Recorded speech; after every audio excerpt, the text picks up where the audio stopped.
इल्जाम लगाता है कि इसने 5,000 रुपये मेरे लिए लिए, इसने जबरदस्ती मुझे धक्का दिया और उलझुल कर रहा ताकि टाइम पास हो, इतना टाइम पास हो कि दानिश तैमूर यानी सालार वलीमा को लेकर के किसी समंदर के किनारे जाएगा, वहां पे ऊपर पोस्ट करेगा, फिर वहां से वो इकरार कर लेगी, फिर वो लोग सैल्यूट शॉट में सूरज की तरफ बढ़ते जाएंगे, फिर वो वापस आएंगे, मॉल में उसको छोड़ेगा, तब तक वो ड्रामा रचता रहेगा उसका दोस्त। तो ये जो फालतू के सीन क्रिएट किए गए, ऑडियंस को पहली बात हाथ जोड़ के विनती है आपसे, हाथ जोड़ के गुजारिश है, डायरेक्टर और राइटर बेवकूफ समझना बंद कर दीजिए।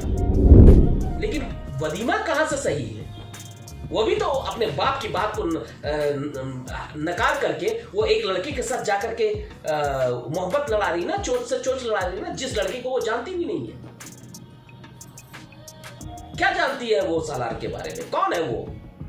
हो सकता है वो कोई गंजेड़ी हो, कोई शराबी हो, तो या फिर उसके होने वाले शौहर नवीद को आप गलत दिखा रहे हैं। लेकिन गलत तो वलीमा भी कर रही है, बदकिरदार वलीमा, मक्कार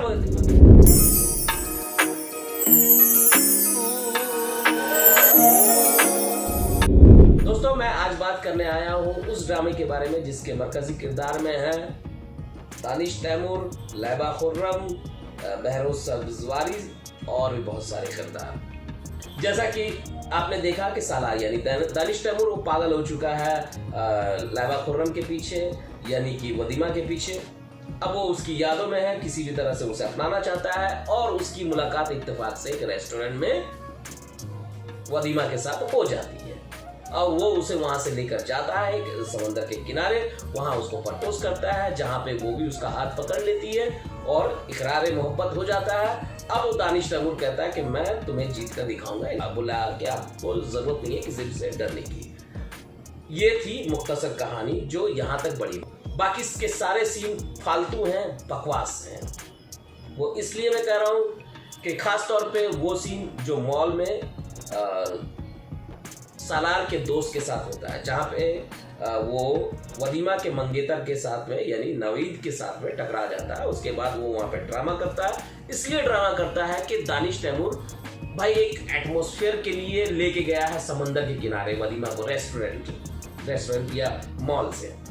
अब सालार का जो दोस्त है वो नाविद से टकरा जाता है और उस पर इल्जाम लगाता है कि इसने 5,000 रुपये मेरे लिए, इसने जबरदस्ती मुझे धक्का दिया और उलझुल कर रहा ताकि टाइम पास हो, इतना टाइम पास हो कि दानिश तैमूर यानी सालार वलीमा को लेकर के किसी समंदर के किनारे जाएगा, वहां पे ऊपर पोस्ट करेगा, फिर वहां से वो इकरार कर लेगी, फिर वो लोग सैल्यूट शॉट में सूरज की तरफ बढ़ते जाएंगे, फिर वो वापस आएंगे, मॉल में उसको छोड़ेगा, तब तक वो ड्रामा रचता रहेगा उसका दोस्त।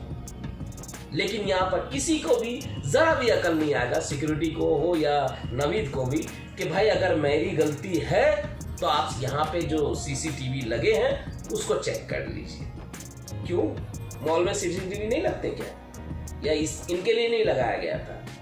तो कह सकता था कि भाई चेक कर लीजिए। कोई मुझ पर अगर इल्जाम लगाएगा या आप पर ही लगाएगा कि आपने उसके पैसे चुरा लिए, तो आप छोड़ देंगे आसानी से? मैं तो नहीं छोड़ूंगा, पुलिस में डलवा देता मैं। तो ये जो फालतू के सीन क्रिएट किए गए, ऑडियंस को पहली बात हाथ जोड़ के विनती है आपसे, हाथ जोड़ के गुजारिश है, डायरेक्टर और राइटर बेवकूफ समझना बंद कर दीजिए। आप लोग दिमागी हालत ठीक नहीं रहती है इस तरह के बकवास सीन देख करके। मैं यह नहीं बोल सकता, लेकिन लिटरली वो सीन देख के मेरे अंदर जो कैफियत हो रही थी मैं बयान नहीं कर सकता कि इतना बेवकूफ कोई कैसे समझ सकता है। एक तो ये स्क्रिप्ट ही फालतू की है, ये बकवास स्टोरी है, ऊपर से ये इतने बेवकूफ भरे सीन लिखे जा रहे हैं या शूट किए गए हैं कि किस मतलब कोई लॉजिक नहीं है। अब दूसरे पॉइंट पे आते हैं। वलीमा अपने आप को बहुत नेक और पाक लड़की नजर आती है और खुद को साबित करती है, ऐसा बताती है कि मैं पिंजरे में कैद हूं। अरे उसका बाप क्यों नहीं रखेगा कैद में? मॉनिटरिंग कर रहा है। कोई बाप कैद नहीं करता, मॉनिटरिंग करता। हाँ ठीक है, आपने इस स्क्रिप्ट में उसको इस तरह से दिखा दिया एक्सट्रीमिस्ट, लेकिन वलीमा कहां से सही है? वो भी तो अपने बाप की बात को नकार करके वो एक लड़के के साथ जाकर के मोहब्बत लड़ा रही ना, चोट से चोट लड़ा रही ना, जिस लड़के को वो जानती भी नहीं है। क्या जानती है वो सालार के बारे में? कौन है वो? हो सकता है वो कोई गंजेड़ी हो, कोई शराबी हो तो, या फिर उसके होने वाले शौहर नवीद को आप गलत दिखा रहे हैं। लेकिन गलत तो वदीमा भी कर रही है। बदकिरदार वदीमा, मक्कार वदीमा और धोखेबाज वदीमा, क्योंकि वो एक रिश्ते में बंधी हुई है, अपने बाप को भी धोखा दे रही है, उसके बावजूद इल्जाम दे रहे हैं वदीमा के बाप को, और यहाँ उसकी माँ जो सपोर्ट करती हुई नजर आ रही है। देखिए इसमें बहुत ही फैक्ट्स दिखाया गया है कि वदीमा की माँ जो है उसको सपोर्ट करती हुई नजर आती है, जो गलत को सपोर्ट करती हुई नजर आ रही है। हाँ, उसका बाप गलत जिस तरह से आपने दिखाया है बिल्कुल है, लेकिन वदीमा भी तो धोखा दे रही है ना अपने बाप को, तो कैसे हो सकता है वो पॉजिटिव करेक्टर? एक मेन प्रोटैगनिस्ट से इस तरह की उम्मीद नहीं की जा सकती। तो ये खामियां है दोस्तों इस ड्रामे की, जो कहीं ना कहीं ऑडियंस को खटक रहा है।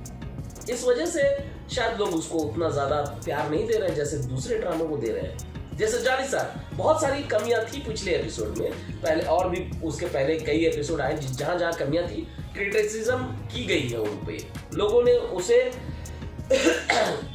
लोगों ने उनकी कमियों पर पॉइंट आउट किया है। आज हुक लाइन ऐसे है उस ड्रामे में कि ऑडियंस को बांध के रखा, और इतनी अच्छी टीआरपी जा रही है जानी साहब की कि मजा आ जाता देख करके। इतने कम टाइम में इतने ज्यादा व्यूअरशिप, बहुत ही कमाल का। इसको क्यों नहीं मिल रही है? क्योंकि ये एक बेकार और इलॉजिकल स्टोरी पे बनाया गया ड्रामा। तो दोस्तों आइए कुछ कमेंट्स पढ़ते हैं इस ड्रामे के बारे में जो लोगों ने किया है, बहुत ही इंटरेस्टिंग है। तो पहला कमेंट्स लेते हैं दोस्तों। एक यूजर है तो अब्दुल्ला मलिक, उनका कहना है हु हेट वदीमा फादर। तो ये अच्छी बात है, और उनके सपोर्ट में बहुत सारे लोगों ने लिखा। देखिए किरदार है, और उस तरह का किरदार है ही कि लोग उससे नफरत करें, इसलिए उस तरह के किरदार को लिखा गया। लेकिन उन्हीं के कमेंट्स में कई लोगों ने काउंटर किया है, और वो कहते हैं कि कुछ लोगों ने कहा कि of course he is a villain. एक यूजर है शहरयार वकील, उनका कहना है कि आई लाइक वदीमा फादर। देखिए मैं भी वही कह रहा हूँ, जब आप एक लड़के की नज़र से, एक टीनेजर्स की नज़र से देखेंगे तो वहाँ पे आपको, एक लड़की ने लिखा भी था कहीं पर, मैं भूल रहा हूँ, कि मेरे फादर भी जो है वो वदीमा के फादर की तरह है। आपको लगेगा वैसे, लेकिन जब आप माँ या बाप बन जाएंगे ना, तब आपको लगेगा कि मेरी बच्ची कहाँ जा रही है, किससे मिल रही है, उसने सही लड़के का इंतखाब किया कि नहीं, ये फिक्र तो होगी एक माँ बाप को। तब आपको लगेगा कि वदीमा का फादर सही था। हाँ ठीक है, वो जो गेट पे ताला लगा रहा, यार गेट पे तो हम भी ताला लगाते थे कि कुत्ते ना घुसा है, कोई जानवर ना घुसा है, या कोई अनजान आदमी ना घुसा है, या तो इसका मतलब नहीं है कि वो एक्सट्रीमिस्ट हो गया।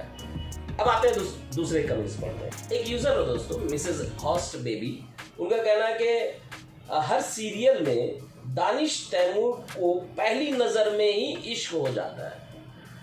दोस्तों ये मैंने कई वीडियो में कहा है, बस कर दे यार दानिश तैमूर इस तरह की स्टोरी ला करके, हर ड्रामे में एक जैसी एक्टिंग, एक जैसा रोल।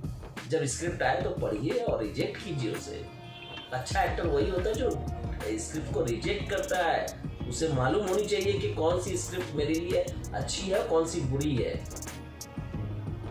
इमेज पे असर पड़ता है, बाकी आपकी मर्जी, कमाइए पैसे जितने कमाने।